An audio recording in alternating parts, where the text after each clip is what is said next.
The BBC had earlier reported about Mugabe's long career in pictures. Robert Gabriel Mugabe was educated at a mission school and went on to train as teacher, graduating from Fort Hare University where Nelson Mandela studied. In 1958, he went to work in Ghana. He met Sally Haffron, whom he married in 1961. She was actually more political than him before he was recruited by black nationalists. He was later imprisoned by the Rhodesian government. After his release from jail in 1974, he came to prominence as one of the leaders of a guerrilla war against white minority rule, along with Joshua Nkomo, left. They agreed to disarm at peace talks hosted by the British. They formed a patriotic front, and to the surprise of Western observers won elections held in February 1980 by a landslide. Robert Mugabe had arrived in the country only 6 weeks before the election, after spending 10 years in exile. He became prime minister, forming an inclusive government. During his first years in office, he was feted by leaders across the world, including Cuba's Fidel Castro, who visited the country in 1986. He also had a close relationship with UK Prime Minister Margaret Thatcher, and initially pursued a policy of reconciliation with his white former enemies, letting them keep their economic wealth.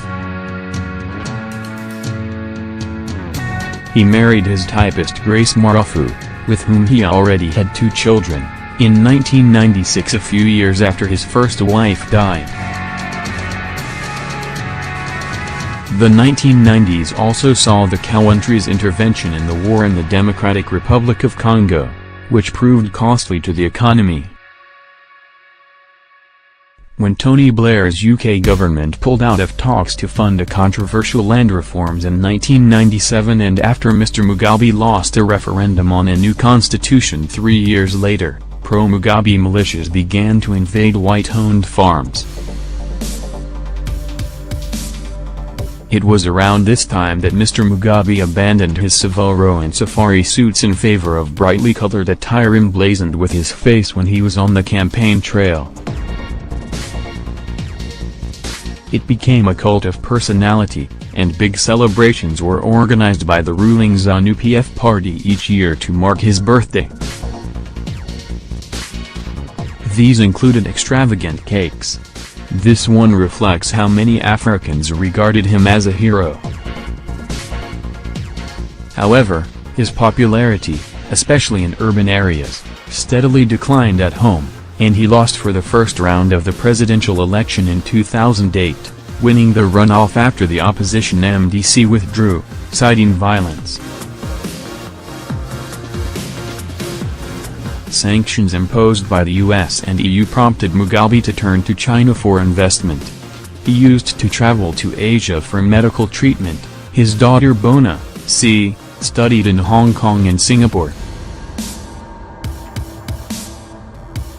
His ZANU-PF party won elections in 2013, after 4 years of a power-sharing government, on a platform of indigenization, a policy of ceding economic control to black Zimbabweans. Crippling cash shortages led to protests in 2016. However, the security forces always stood by Mr. Mugabe, until his wife's ambition for power proved too much for them to stomach and they launched a takeover on November 15, 2017. They were anxious that it not look like a coup, and Mr. Mugabe carried on with some of his duties, though his age showed as he appeared to doze during a graduation ceremony. But after a mass demonstration and amid impeachment proceedings, the 93-year-old leader bowed to pressure. He resigned after 37 years in power, prompting wild celebrations.